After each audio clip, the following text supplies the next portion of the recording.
In this video, I'm going to give an overview of various types of models that have been used for sequences.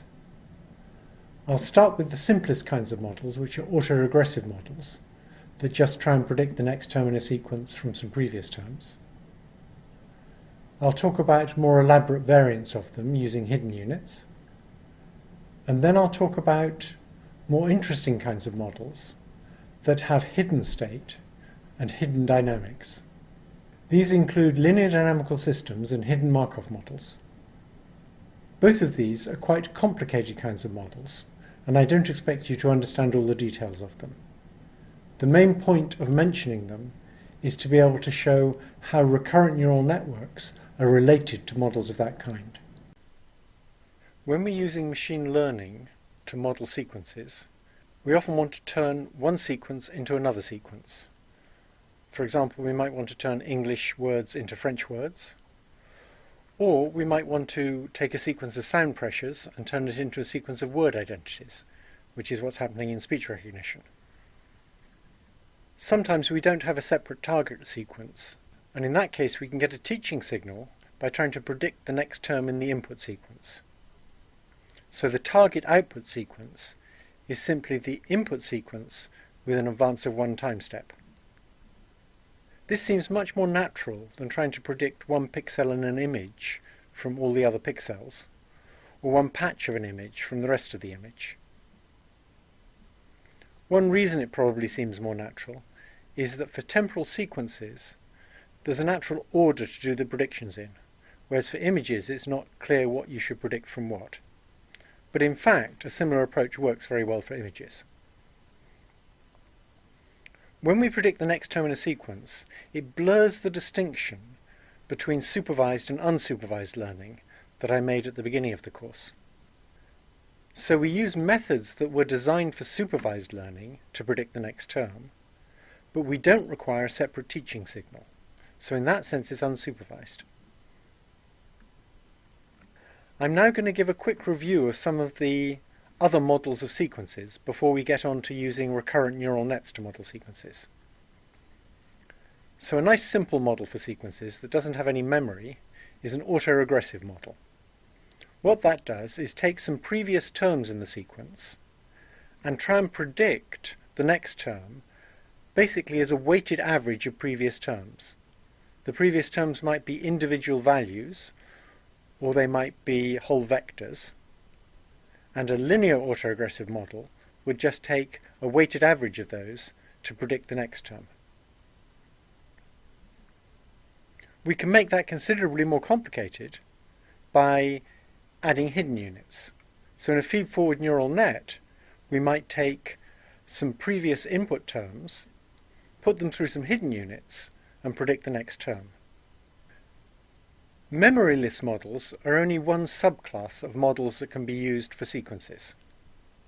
We can think about ways of generating sequences, and one very natural way to generate a sequence is to have a model that has some hidden state, which has its own internal dynamics. So the hidden state evolves according to its internal dynamics, and the hidden state also produces observations, and we get to see those observations. That's a much more interesting kind of model. It can store information in its hidden state for a long time. Unlike the memoryless models, there's no simple bound to how far we have to look back before we can be sure it's not affecting things. If the dynamics of the hidden state is noisy, and the way it generates outputs from its hidden state is noisy, then by observing the output of a generative model like this, you can never know for sure what its hidden state was. The best you can do is to infer a probability distribution over the space of all possible hidden state vectors. You can know that it's probably in some part of the space and not another part of the space, but you can't pin it down exactly. So with a generative model like this, if you get to observe what it produces, and you now try to infer what the hidden state was, in general that's very hard, but there's two types of hidden state model for which the computation is tractable.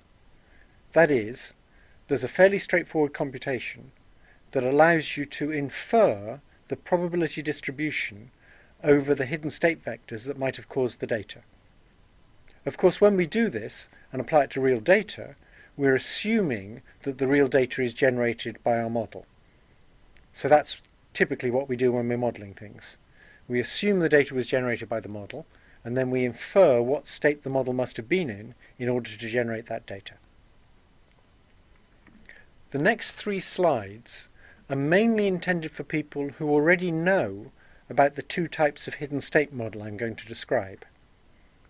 The point of the slides is so that I make it clear how recurrent neural networks differ from those standard models. If you can't follow the details of the 2 standard models, don't worry too much. That's not the main point. So one standard model is a linear dynamical system. It's very widely used in engineering. This is a generative model that has real valued hidden state. The hidden state has linear dynamics shown by those red arrows on the right. And the dynamics has Gaussian noise so that the hidden state evolves probabilistically. There may also be driving inputs shown at the bottom there, which directly influence the hidden state. So the inputs influence the hidden state directly. The hidden state determines the output. To predict the next output of a system like this, we need to be able to infer its hidden state. And these kinds of systems are used, for example, for tracking missiles. In fact, one of the earliest uses of Gaussian distributions was for trying to track planets from noisy observations. Gauss actually figured out that if you assumed Gaussian noise, you could do a good job of that. One nice property that a Gaussian has is that if you linearly transform a Gaussian, you get another Gaussian.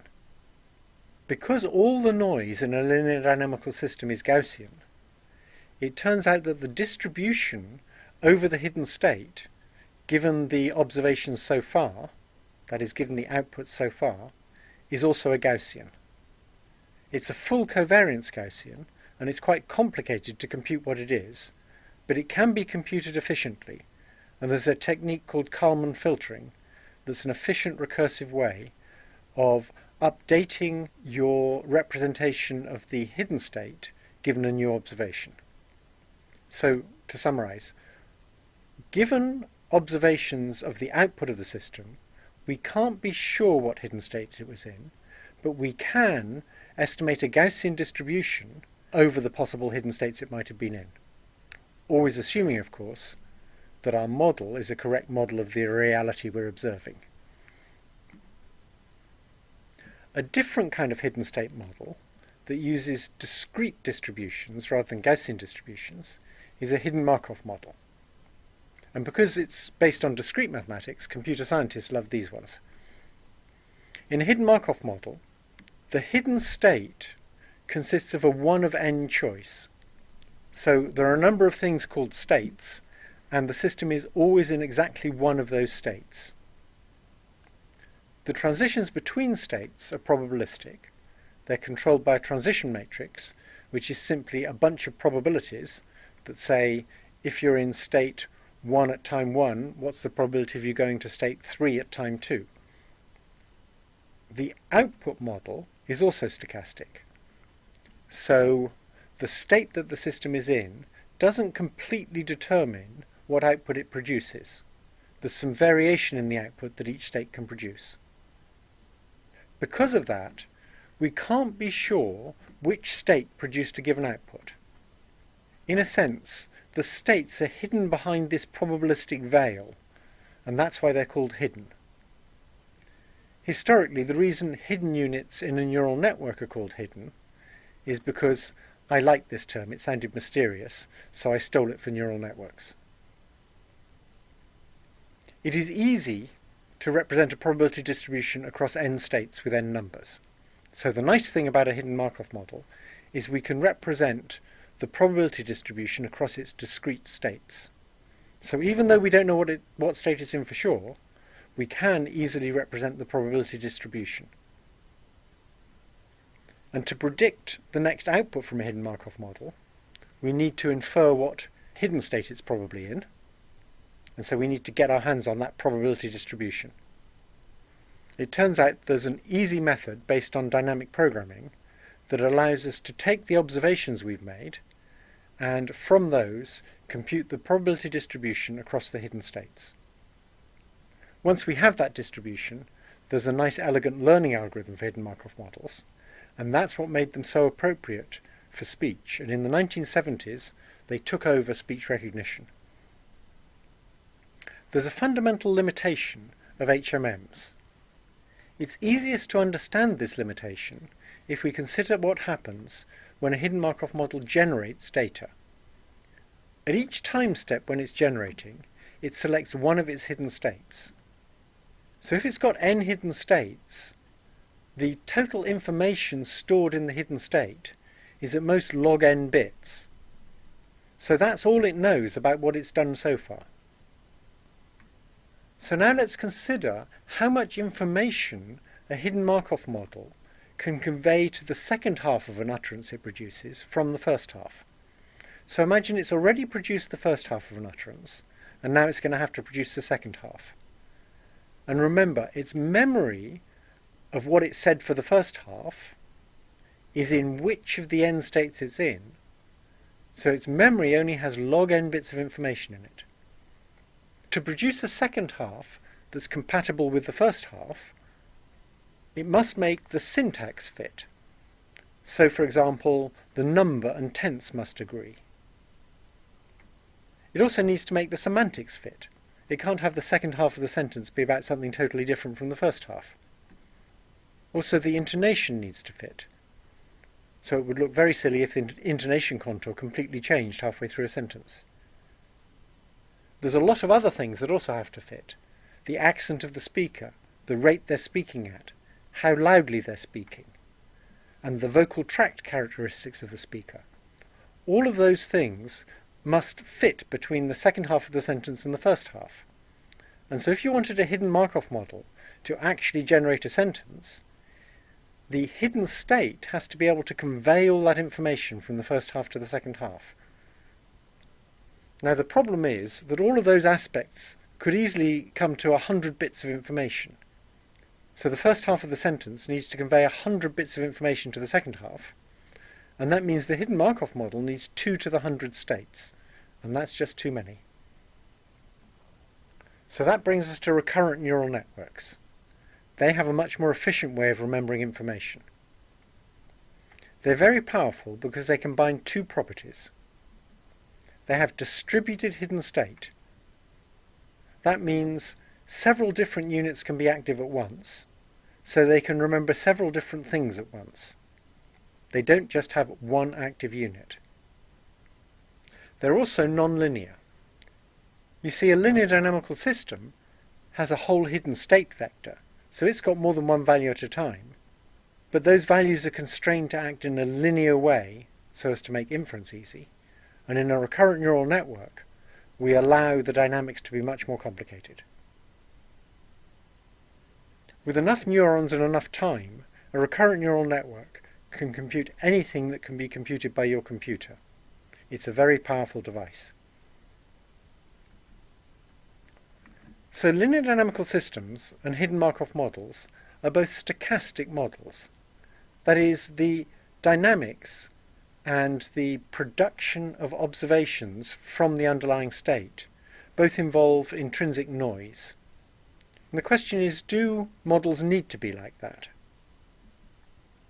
Well, one thing to notice is that the posterior probability distribution over hidden states in either a linear dynamical system or a hidden Markov model is a deterministic function of the data you've seen so far. That is, the inference algorithm for these systems ends up with a probability distribution, and that probability distribution is just a bunch of numbers, and those numbers are a deterministic function of the data so far. In a recurrent neural network, you get a bunch of numbers that are a deterministic function of the data so far, and it might be a good idea to think of those numbers that constitute the hidden state of a recurrent neural network. They're very like the probability distribution for these simpler stochastic models. So what kinds of behaviour can recurrent neural networks exhibit? Well, they can oscillate. That's obviously good for things like motor control, where when you're walking, for example, you want a nice regular oscillation, which is your stride. They can settle to point attractors. That might be good for retrieving memories. And later on in the course, we'll look at Hopfield nets, where they use the settling to point attractors to store memories. So the idea is you have a sort of rough idea of what you're trying to retrieve. You then let the system settle down to a stable point, and those stable points correspond to the things you know about, and so by settling to that stable point you retrieve a memory. They can also behave chaotically if you set the weights in the appropriate regime. Often, chaotic behaviour is bad for information processing, because in information processing you want to be able to behave reliably, you want to achieve something. There are some circumstances where it's a good idea.